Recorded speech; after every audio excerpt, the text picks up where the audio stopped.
La situación de la sanidad cada vez más complicada y todo ello se ve más perjudicado por la clara falta de personal en el sistema sanitario. Es por ello que nos hemos venido al Real Ilustre Colegios de Médicos de Sevilla para hablar con el doctor Joaquín Navarro. ¿Qué tal? ¿Cómo estás? ¿Qué tal, Laura? Bueno, Encantado. hablamos de esa clara falta de médicos en España. Bueno, cuéntanos un poco la situación ahora mismo que tenemos en la actualidad. Bueno, se habla mucho de falta de médicos en el Sistema Nacional de Salud, pero nosotros no pensamos que haya un exceso de falta de médicos. Creemos que sí que hay una falta de especialistas. Porque de hecho uno de los grandes problemas que vemos en la sanidad, y que eso está haciendo que se transforme un poco la atención al paciente, es que cada vez hay más médicos generalistas que ocupan puestos de médicos especialistas sin tener la especialidad, ¿no? Entonces, bueno, yo creo que hay un problema claro de demografía médica, una falta de anticipación por parte de la clase política que no permite que nos hayamos adelantado a los problemas que iban a surgir, porque desde los colegios de médicos llevamos mucho tiempo avisando de este problema, mucho tiempo avisando de este problema, y no se ponen soluciones a tiempo. Formar a un médico especialista necesita 12 años. Entonces, si nosotros identificamos el problema con muy poco tiempo de antelación, vamos a ir tarde, siempre vamos a ir tarde. Se pueden formar más médicos, pero un médico necesita 6 años como mínimo para formarse como graduado. Y luego necesita al menos 4 o 5 años de especialidad, más la preparación del examen MIR, ¿no? Entonces, nos estamos yendo a mucho tiempo de preparación, ¿no? ¿Eso resuelve el problema a día de hoy? No. El problema de hoy habría que haberlo resuelto hace mucho tiempo. Y desde luego todas las medidas que se pongan pasan porque los resultados los veamos como mínimo a 4 o 5 años vista. Bueno, yo creo que yo animo un poco a que la clase política profundice en la demografía médica y nos adelantemos a los que se van a jubilar dentro de 10 años, o dentro de 15, o de la falta de especialistas o de las necesidades de la población dentro de una serie de años. Estamos hablando un poco en general, pero por ejemplo aquí en Andalucía concretamente, ¿cómo está la situación de esa falta de especialistas? Pues ahora mismo los médicos que trabajan en el sistema andaluz, en el sistema sanitario, ha aumentado en los últimos años, muchísimo. Ahora mismo estamos en torno a 45.000 médicos que trabajan en Andalucía. Esos son más médicos de los que había hace 10 años, pero también las necesidades de la población cambian y ahora la población es mucho más demandante de servicios sanitarios que antes, ¿no? Y eso pues hace que se desarrolle mucho más la actividad privada y que también la actividad pública necesite un plus de trabajo por parte de los profesionales. ¿Hacen falta especialistas? Sí. Hacen falta especialistas, pero además hace falta repartirlos bien, porque hay zonas de Andalucía que están poco cubiertas. Yo trabajo en un hospital de difícil cobertura, que es el hospital de Río Tinto, que está en la Sierra de Huelva, y allí hacen falta especialistas de algunas especialidades. Pero es verdad que a lo mejor en otros hospitales no hacen falta tanto, ¿no? Entonces yo creo que hace falta una política que premie el que el profesional se vaya a un hospital al que no todo el mundo quiere irse a trabajar, ¿no? Claro. Estamos hablando de que la sociedad cambia, porque me acabas de decir que la sociedad cambia, tenemos otras necesidades. Las infraestructuras que están ya diseñadas deberían de cambiar, deberían de no de modernizarse, sino estar también acorde a esas necesidades. Depende de para qué, porque desde luego, hablando un poco preparando un poco la entrevista, la estructura sanitaria para darle atención al paciente debe de cambiar, porque es que estamos dando atención al paciente con hospitales de hace mucho tiempo, ¿no? No voy a precisar, pero realmente el más nuevo es el Hospital Militar y no sabemos qué atención va a dar en los próximos meses, ¿no? Pero desde luego hace falta que cambie la estructura. Hay mucho más volumen de intervenciones quirúrgicas, hacen falta hospitales de agudo y por otro lado hospitales de crónico, y desde luego la población envejece. Y eso hace que necesiten más atención sanitaria a la larga. No solo ahora, que ya la necesitan, pero desde luego a la larga muchísimo más, ¿no? Después otra parte de la infraestructura, que era, lo hemos comentado en otras ocasiones, es la infraestructura que hace falta para formar a un médico. Claro, porque ahora está en boga de todo la propuesta de la Consejería y de la Junta de Andalucía para aumentar el número de especialistas, el número de plazas MIR. Nosotros no estamos de acuerdo con esa propuesta. No estamos de acuerdo con esa propuesta porque, insisto, que es una falta de previsión. Ahora mismo hacen falta especialistas, pero no hacen falta aumentar las plazas de manera desproporcionada, porque en el último examen MIR, que ayer se incorporaron los médicos especialistas a sus puestos para empezar su formación, se han quedado vacantes 300 plazas. Es verdad que había 2.000 o 2.000 o 3.000 personas que no han cogido plazas de formación, pero es que se han quedado vacantes 300 plazas. En su mayoría, más del 90% de medicina de familia. Entonces, ¿resolvemos el problema aumentando el número de plazas? No, sí. No, es que hay 39 plazas en Andalucía de atención primaria que no se cubren, que no se van a formar esos especialistas. Entonces, habrá que darle una vuelta. ¿Qué especialidades necesitan especialistas? Habrá que mejorar la situación de esos médicos, ¿no? ¿Qué demandan? Si el problema que tenemos nosotros es que no nos escuchan. Ya, es que eso es lo que iba a decir. No nos escuchan. Nosotros el 12 de febrero, con el Consejo Andaluz, nos sentamos con la Directora General de Personal. Todavía estamos esperando que nos contesten a las propuestas. Entonces hace falta que los especialistas y que los médicos, que en este caso es lo que ellos están demandando nuestro servicio, vamos a ver cómo se puede mejorar la situación. Todo no es política y vamos a demandar. Vamos a ver qué es lo que se necesita. A lo mejor hay que cambiar de manera en el sistema nacional cómo se organiza la atención primaria. El médico de familia es un médico que trata directamente con el paciente, es el médico de confianza del paciente. Y eso, en los tiempos que corren, pues puede ser bueno para algunos profesionales y malo para otros. Porque hay parte de las funciones que hace un médico de familia que significa ponerse en contra de lo que quiere el paciente. O sea, si la función del médico de familia es decidir si a un paciente le da la baja, hay veces que te tienes que poner en contra del criterio del paciente. Claro. Y eso implica posiblemente poner en riesgo la relación médico-paciente. ¿Hace falta que los médicos de familia sean los que den las bajas administrativas? Pues a lo mejor no. ¿No necesitamos médicos de familia? Vamos a repartir el trabajo. Claro, eso se puede encargar a otras instituciones. Es la organización, el cómo lo planifican, de vamos a poner estas plazas. Pero nuestras plazas no las necesitamos, no es lo que estamos demandando nosotros. A lo mejor sí las necesitamos, pero aunque las ofertemos, no las vamos a ocupar. Si ya están ofertadas y no se están ocupando.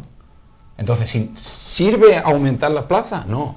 El problema, el otro día me mandaron un cuento que era completamente muy claro, ¿no? Muy clarificador de la situación que tenemos. Mira, tenemos 2 médicos generales. Sí. Terminan la carrera, deciden no hacer la especialidad y trabajan habitualmente, porque es lo más frecuente, en un centro de salud. Hacen los 2 funciones de médicos de familia, ¿vale? Los 2 son médicos generalistas y los 2 deciden presentarse al MIR. Uno de ellos aprueba y el otro no. O no coge plaza. Entonces decide seguir en su puesto de médico generalista, haciendo funciones de médico de atención primaria. El que sí que ha aprobado, coge una plaza como residente para formarse como médico de familia. Y ahora pasa a ese mismo centro de salud como residente. Pasa a cobrar menos de la mitad que su compañero que no ha aprobado y además está supervisado por el compañero que no ha aprobado. Y ahora durante 4 años esa persona va a cobrar menos de la mitad de su sueldo, tutorizado en algunos casos por gente que no está formada, para terminar y que no tenga un contrato. Este mes, o sea, el 25 de mayo o el 26, terminan los residentes de esta promoción. ¿Hacen falta especialistas? Claro que hacen falta especialistas. Todavía no se les ha ofrecido contrato a los 800 médicos que terminan dentro de 15 días en Andalucía. ¿Van a terminar eso? ¿Van a ver? ¿Hacen falta especialistas? Sí, claro que hacen falta especialistas. ¿Qué es lo que hay que hacer para que los especialistas se queden y no se vayan a otras comunidades? O no se vayan al extranjero. Porque se van. Pues desde luego el que termina dentro de 15 días ofrecerle un contrato. Hablamos de que ya no tienen esa vocación que hablábamos antes, que la han perdido, las hemos hecho perder. Bueno, eso se nos acusa mucho a las nuevas generaciones de médicos, que hemos perdido esa vocación. Yo creo que la sociedad se ha transformado. Yo nací en un pueblo y en el pueblo don Francisco era el médico del pueblo. Y nadie se le ocurría cuestionar la opinión de don Francisco. Ahora la sociedad cambia, tenemos una sociedad mucho más informada, mucho más accesible a la información, Y eso hace que pues la sociedad esté más empoderada y, por tanto, también el trato con el paciente hay veces que no es fácil. Claro. Y entonces, muchas veces los profesionales optan por especialidades que disminuyen el trato con el paciente, ¿no? Y que desde luego no es el médico de familia que tiene que aguantar. Digo aguantar lo bueno y lo malo, no digo que todo sea malo ni mucho menos, pero es el médico de referencia de ese paciente, ¿no? Y todo lo bueno que tú te pase o todo lo malo que te pase lo vas a descargar con tu persona de referencia, con tu médico, ¿no? Hablando en concreto de la última convocatoria MIR, que no se hayan cubierto todas las plazas en medicina, tanto familiar como comunitaria, ¿por qué creéis que no se haya cubierto? Pues yo esas creo que plazas vamos en concreto? esa línea. Yo creo que vamos en esa línea. Yo creo que hace falta transformar la atención primaria, creo que hace falta que reestructuremos o que la clase política piense, o por lo menos que pregunte a los profesionales cómo creen que la atención primaria puede mejorar la salud de los pacientes, y desde luego descargarla de funciones absolutamente administrativas que no aportan nada ni al paciente ni al médico, que desgastan la relación médico-paciente y que hace que los profesionales se alejen de esa especialidad, ¿no? O que por lo menos no se sientan igual de cómodos. De hecho, antes estábamos viendo los datos, los médicos en España han aumentado en los últimos 10 años, pero el número de médicos que trabajan en un hospital han pasado de 77.000 en el año 2012 a 91.500 en el año 2022. Y en cambio, atención primaria ha pasado de 35.100 a 36.000. O sea, prácticamente los mismos. Entonces, se está modificando la estructura del sistema sanitario. Y no porque se esté cambiando, sino porque los flujos de los médicos, de los trabajadores, del personal del sistema, pues hace que vaya por ahí, ¿no? Y sobre todo en un momento en el que faltan médicos, pues si faltan médicos yo voy a trabajar donde más cómodo esté. Evidentemente. Claro, hace 10 años pues no había esa posibilidad, pues mis compañeros han estado en el paro y pues han trabajado donde han podido, pero ahora no. Para mismo no. Y a la hora de contar con más especialistas, ¿no se baraja la idea de contar con más hospitales privados para formar a los especialistas? Pues sí, yo creo que ahora mismo hay pocos hospitales privados que formen especialistas y desde luego la formación es bastante buena. Nosotros, de hecho, hay cosas que los hospitales privados no ofrecen y yo he compartido rotación, yo me he formado en Virgen del Rocío y yo tengo compañeros que se han formado conmigo y que venían de clínicas privadas y que están igual de bien formados que nosotros, ¿no? Yo creo que hay que utilizar la estructura de los servicios sanitarios que tiene este país, que no todos son públicos. Cuando aquí en el país se forma a un abogado o se forma a un periodista, no toda la formación se está orientando a que trabajemos en Radio Televisión Española. Estamos formando a profesionales que hacen falta en este país, ¿no? Pues usted puede trabajar en una televisión pública o en una televisión privada. No, pues esto es igual, ¿no? Yo creo que hay que utilizar todos los recursos que tiene la sanidad en Andalucía, en España, que no solo es pública, y que tenemos que intentar buscar esa organización para sacar el mayor rendimiento posible. Y el mayor rendimiento pasa por ajustarse a las necesidades. Es que no tiene sentido que ahora dupliquemos las plazas de medicina para que dentro de 12 años aumente el paro médico. O para que ese paro médico conduzca a los profesionales a irse al extranjero. O sea, nos hemos gastado un dinero en formar médicos para que luego se vayan. Es lo que pasa. Es lo que siempre Entonces, creo que hay que dimensionar las necesidades. Y hay que adelantarse a los problemas. Y este problema lo llevamos advirtiendo mucho tiempo, pero hasta ahora no lo van a ver. Ya. También un problema que se suele ver mucho son las plazas vacantes, las plazas que no se cubren en verano. Volvemos, ahora ya queda muy poco para verano. Ese es un tema bastante complejo. ¿Qué va a pasar con esas plazas en verano? Pues mira, todos los años hay problemas en verano. Todos los años hay problemas en verano. Este año va a haber muchos más problemas en verano. Porque la generación de médicos especialistas que termina este año, en las especialidades de 4 años, que son muchas, empezaron a formarse en plena pandemia. Entonces, la fecha de inicio de la rotación se retrasó a septiembre, por tanto, la fecha de finalización también es en septiembre. Entonces, profesionales que habitualmente acabarían en mayo, pues terminan en septiembre. O sea, hay casi 400 médicos de familia y casi 80 pediatras que habitualmente estarían dentro de una bolsa de profesionales que cubrirían las necesidades del verano, pero que este año no están. Este año terminan en septiembre. ¿Qué va a hacer la administración? Porque yo no lo sé. Cuando nos reunimos con ellos abordamos este problema. Hace un año que estamos hablando de este problema. De ese mismo tema. Y no tenemos soluciones. Y el verano está aquí. ¿Cómo se va a solucionar? ¿Cómo se va a garantizar la asistencia al paciente que va a un centro de salud con los profesionales que hagan falta para respetar, obviamente, las vacaciones de los profesionales que están trabajando a día de hoy? si hay un déficit habitual de profesionales y ese se ve agravado este año, ¿no? Bueno, como hablamos de eso, hablamos como casi 80 anestesistas o casi 50 ginecólogos en toda Andalucía. ¿Qué va a pasar? Pues eso preguntaremos a los políticos. Y a ver si... A ver si lo Y a Joaquín, solucionamos. ya para ir finalizando, ¿cómo? Porque se supone que el sistema MIR es como la envidia nacional. ¿Cómo la adaptarías o qué solución le pondría? ¿Que se necesitaría algún tipo de reforma?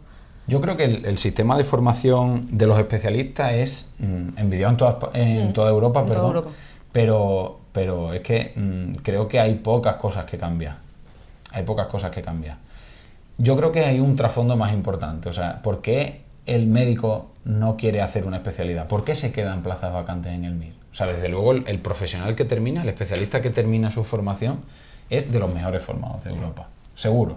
Y yo, en la formación, que eso está muy trillado, hay comisiones nacionales de especialidades que se encargan de que la formación de los residentes sea adecuada, que los servicios que un hospital donde tú te estás formando no te ofrecen, te permitan irte a rotar a otro hospital que sí. O sea, la formación es muy completa, pero ¿por qué esas plazas se quedan vacantes? Pues habrá que analizar por qué un médico residente que hace su formación en el País Vasco cobra más de 1.000 euros mensuales más que un residente en Andalucía. O incluso por qué un residente en Murcia cobra más que un residente en Almería.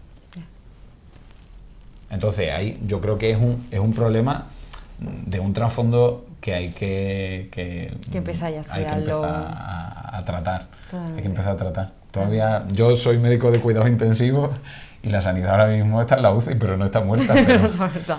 hay que trabajar Seguir con luchando, ella ya. totalmente. Joaquín, pues muchísimas gracias Nada, por acompañarnos y muchísimas tratar gracias a este vosotros. tema que yo creo que tanta crispación está teniendo. Muchísimas gracias. Muchas gracias, Laura.